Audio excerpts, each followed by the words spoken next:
Proceed. Thank you so much, Chairman DeFazio and Ranking Member Graves. I really appreciate this opportunity to talk about our nation's infrastructure priorities. And as you know, robust infrastructure and our investment in infrastructure is a win-win-win situation. If we update our infrastructure, we put millions of Americans to work in good-paying jobs and continue to help our communities be economically competitive. Transportation projects mean jobs and businesses for communities across our nation.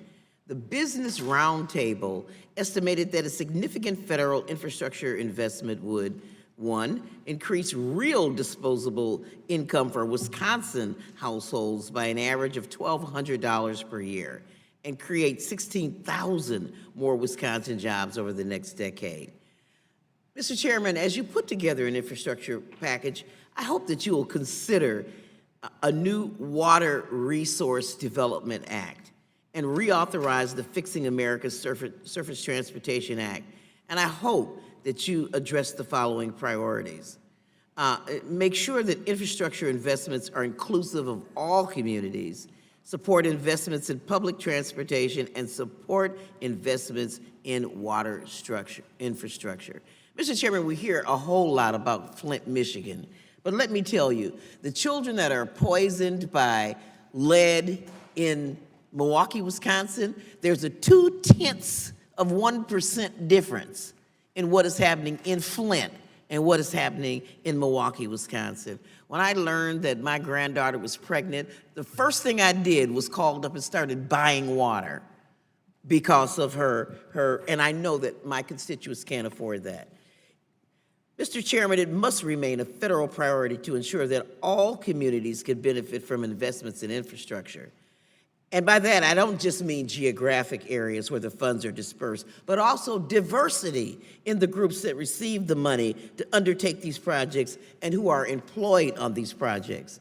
Congress has long recognized rightly that certain businesses, especially small and disadvantaged enterprises owned by minorities and women, face obstacles in competing for and winning transportation contracts. As a matter of fact, Mr. Chairman, without objection, I would hope that you would enter into a record a letter that I sent you and a list of DBEs willing to testify before this committee. Thank you. Now, despite our progress, Mr. Chairman, too many qualified minority businesses are still being frustrated in their attempts to work at federally funded transportation projects. An outcome that I hope we can avoid as work begins in an infrastructure package.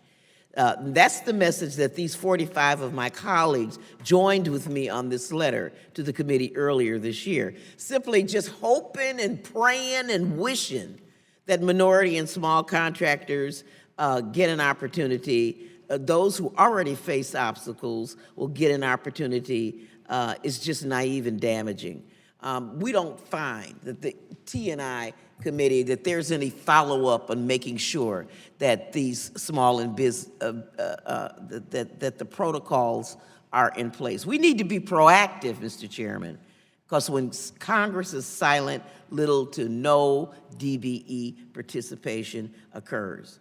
We want to strengthen the DOT programs focusing on helping DBEs increase access to capital. And lastly, we hope you'll consider the public-private partnership concepts. Please keep in mind to put in place safeguards that ensure minority participation.